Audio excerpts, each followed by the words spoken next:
Good afternoon, class. I want to take this opportunity to talk about Module 2 since we're coming to a close.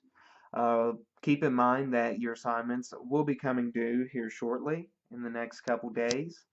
So let's talk a little bit about some of the essential steps that you first discussed in your paper that was turned in, but also that will be helpful in this next assignment, so your video.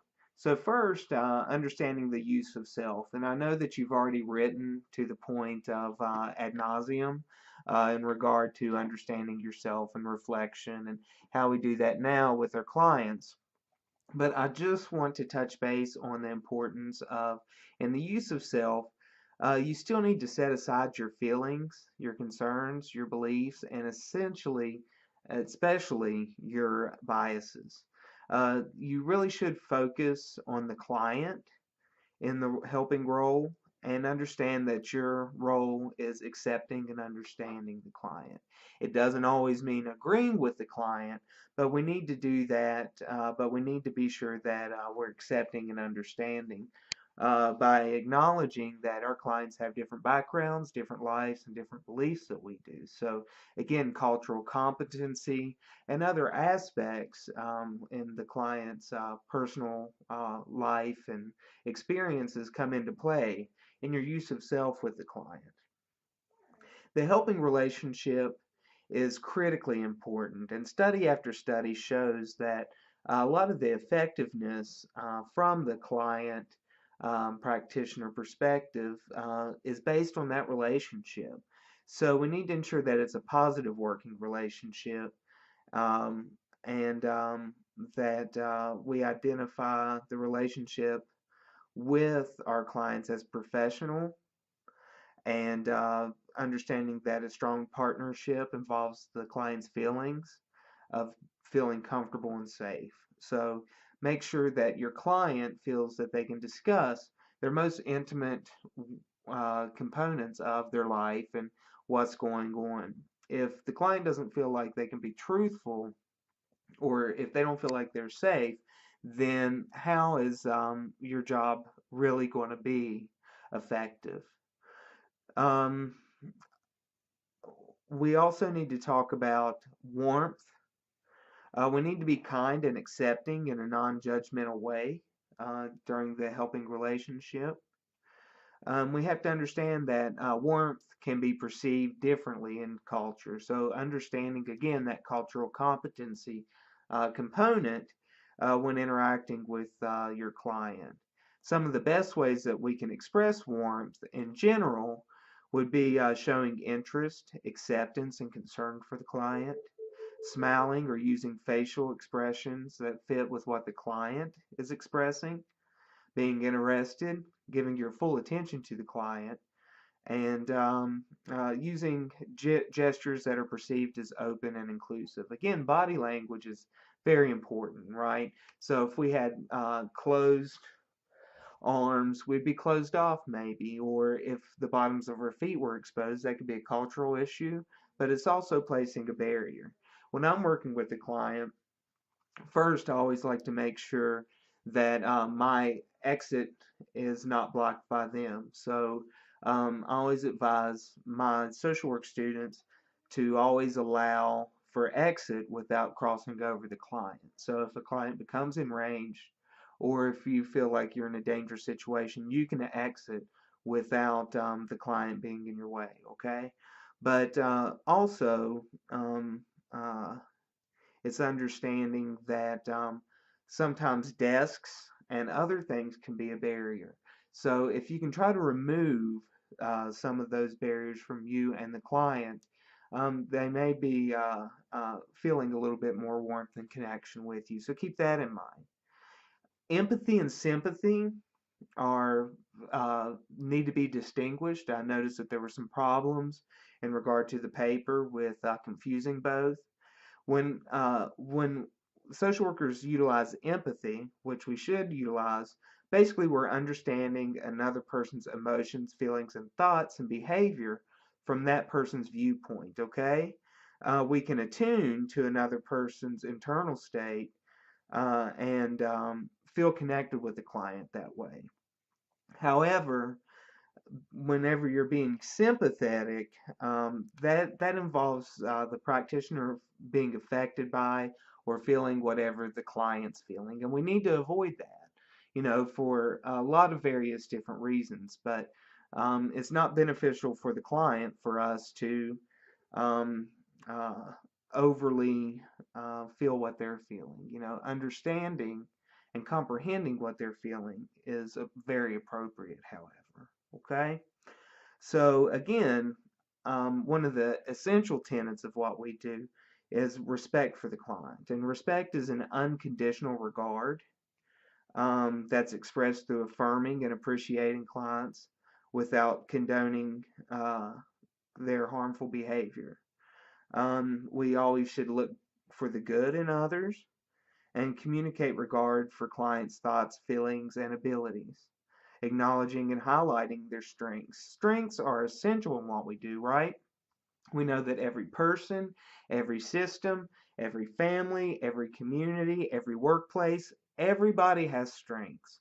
So we need to work with the client to identify those strengths uh, in order to be able to use them as an effective tool for intervention. Okay. Um, we should also be polite and follow the appropriate cultural norms. And again, another part that goes straight along with respect is genuineness. And being genuine involves being sincere and authentic, allowing humanness. Okay, that's essential.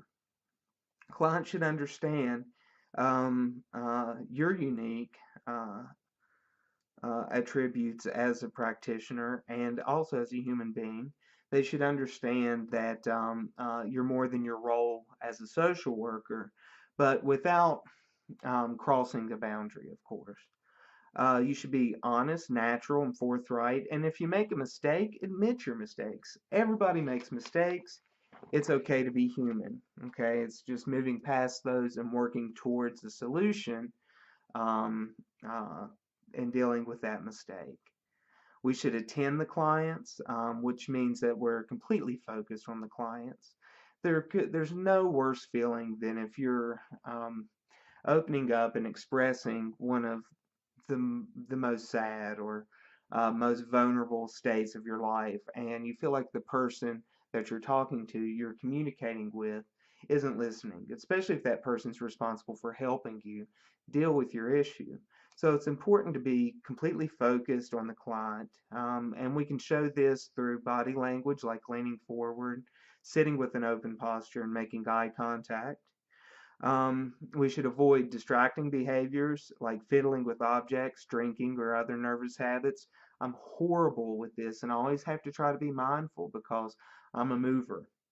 I don't know if you've noticed from the screen, but really, it's our job to be attuned with the client and to focus in with the client. So it's essential that we try to avoid that distracting behavior. Okay? It's also utilizing minimal encouragement, like repeating the last word the client said. And we utilize these behaviors with groups, we utilize them with the individual. These behaviors can go across all levels of practice, okay? And a part of attending is really listening to the client. And again, it involves fully focusing on what the client's trying to communicate. It involves making an effort to understand the meaning of what the person's saying. If you don't know, ask. Ask for clarification. Sometimes, even if you think you know, but you're unsure or you just want to reaffirm, go ahead and ask again for that clarification.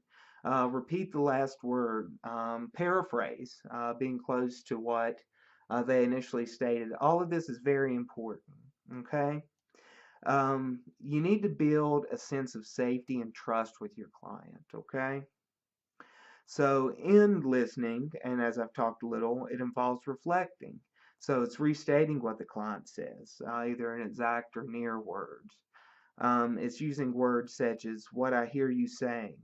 It sounds like, as I understand it, um, and we also not only need to reflect that content, but their feelings. We need to be attuned with the client's emotional state and their experiences. So communication can be done through reflecting the feelings. You need to separate what you're feeling from what the client is saying and from what he or she's feeling, okay? So a client could be telling you a horrible story, and there will be times whenever you may start to feel emotional. Again, it's that separation between empathy and sympathy, right? But don't just assume that the feelings that you would feel, or maybe might be bubbling up, is what the client's feeling as well. So you really need to acknowledge who they are, where they are, and start where they are. Okay, that's essential. We also can talk about and reflect feelings through discerning the client's body language, their tone of voice, or their facial expressions.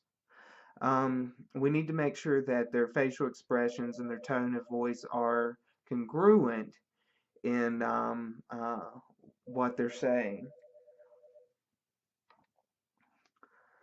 Clients may also need to be taught to name their feelings. Clients can sometimes feel certain things like maybe anxiety or depression or depressive like symptoms, I should say, sadness, uh, nervousness, and they may not understand what those feelings are named or titled. So, working with the client to help identify those is not only important in name, but understanding what they are and how they can affect their behavior and their self. Okay?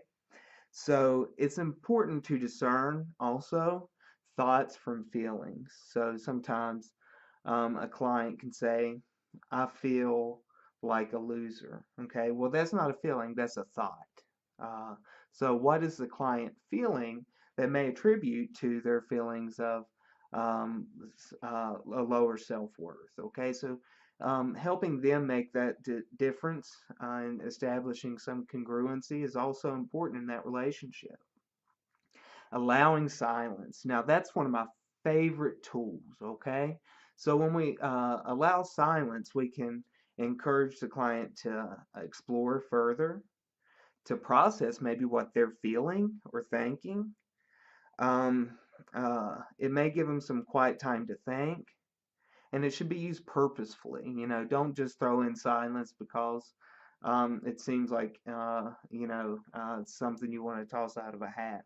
Make sure it's appropriate use. Sometimes when clients get stuck or are looking for some type of leading, pausing, waiting can be a very effective tool for the client to reflect on what they mean or what they want to say or what they feel and convey that to you as the practitioner. Okay?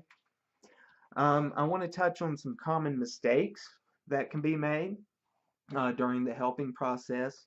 The first is offering advice. Okay? It's inappropriate to offer advice until we fully understand what people are going through, their challenges, their situations, and still, it's even after all that, you don't offer advice. You can offer solutions that they can choose from, but remember that the client has every right to make decisions for themselves. So if you offer your advice on specifically how they should deal with something, that's taking the power away from the client, and we should be empowering the client. So, uh, informing their choices is one thing, offering advice is bad. Okay, we shouldn't do that. We should also avoid reassuring the client to reduce their pain. It's important for clients to feel how they feel, and sometimes they're even motivated through how they feel. A lot of times they're motivated through from how they feel. So it's important to not reassure them into complacency. Okay. Don't offer excuses for your clients. Avoid asking leading questions and dominating through teaching. Now, this is another thing that I've struggled with in my career, and I continue to try to be mindful of that. If we're working harder than the client, then maybe they're not getting out everything they need from the process. So, stepping back, providing that education, providing them insight, providing them resources is important. But you also need to allow them the time to reflect, to make decisions, to understand how they're feeling, identify their own strengths. We're in the car with them for the ride. We're not driving, okay?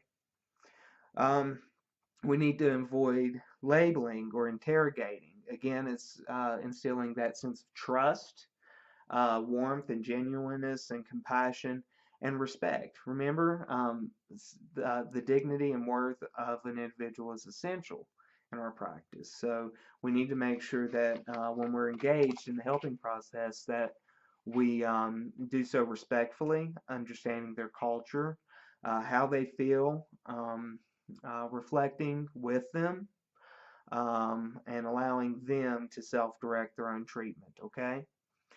As we move towards the interview project, I just want to touch base on that as well. Okay, with the interview project, you'll notice that I attached a sheet with the skills that are listed for you to demonstrate. Okay, now the interview, I strongly suggest that you use a friend or a coworker. Someone you're really, really close to can sometimes be a little confusing or hard because they may want to start to talk about some real personal things, and that's not what we're looking for, okay? I do not want you to actually engage in any type of helping behavior. So we're looking for scenarios, okay? So in your interview project, what I recommend is you get your friend, coworker, neighbor, brother, sister if you have to, but parent, whatever, um, and go through some type of an interview with them. Okay, you can act like it's an initial assessment, or 2 or 3 sessions in, and you're trying to find out more about a situation or an event. And through this process, though, I want you to demonstrate the skills that are on that sheet. So I want you to engage in reflective and active listening, okay? Ensuring that you catch the emotion. So if a person looks sad, you look like you're might be feeling a little sad today, or it looks like that upsets you. Would you like to discuss that? Use the content they gave you. You said that your dog running away upset you. Um, what does that mean for your daily life? How are you going to yada yada yada? You seem, appear, feel an emotion because. So you seem to be upset because your dog ran away. What does that mean for you? Again, so um, uh, be sure to engage in those skills. Attend the client, make sure that they see that you're listening and that you understand. Be sure to use open-ended question in order to gain the client's perspective. And use wide open-ended questions. You know, use the perfect world scenario. In a perfect world, what would your life look like tomorrow? Or in a perfect world, how would this situation be resolved? What would the end look like for you? Use an open-ended question. Use narrow open-ended questions. Also, be sure to probe, um, uh, clarify, seek clarification. Uh, be sure to demonstrate using silence, and go ahead and demonstrate the use of some closed-ended questions too, but really keep that to a minimum. We want to focus on the wide open-ended, the open-ended, and the narrow open-ended. So an open-ended question may be, um, uh, give me a situation where um, you felt sad or you felt you felt emotions like this in the past, okay? Or a narrow open-ended question would be, so describe to me what sadness is like to you. Either way, it's fine. Just make sure that you're displaying the use of these open-ended questions to gain the client's perspective, okay? Clarify. If the client says something you don't understand, ask for clarification, okay? probe, look further into a situation. So use those skills that you're learning, you're reading about, and ensure that you're demonstrating those all within the reasonable time frame presented, okay? So I don't want um, 15, 10-minute video. Just keep it simple and you'll do great. Of course, if you have any questions, always feel free to reach out to me. I hope you found this video helpful, and we'll be moving on to Module 3 soon. So be sure, I've noticed that some of you still haven't participated in the discussions, the special topic discussion, and also the module assignment discussion. Be sure to do that, okay? That's such an integral part of this class. So make sure that you're adding to the discussion and that you're actively participating, okay? Well, thank you so much for your time and enjoy the crazy weather, or um, make sure you get out and do some self maintenance and enjoy the closure of the second module. All right, take care.